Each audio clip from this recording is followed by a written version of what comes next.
Ich weiß. Schauen wir mal, wenn der Vater den Schimmel schiebt. Und?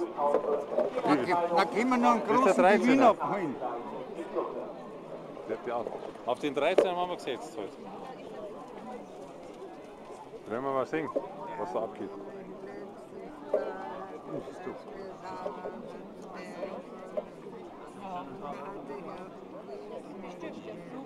Hey. Das ist schön. Freut mich, dass du ein bisschen frische Luft hast. Ja, die haben wir immer, aber. Nein. Ja. Da ist Gattelberg und da kommst die Leute, die vorher gestorben sind. Friedhof, mit den zwei Türmen. Da müssen wir noch ein bisschen warten. In Pfarrkirchen. Hoffen wir es. Man weiß es nicht. Man will es.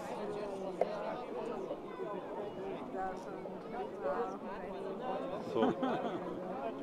Ja.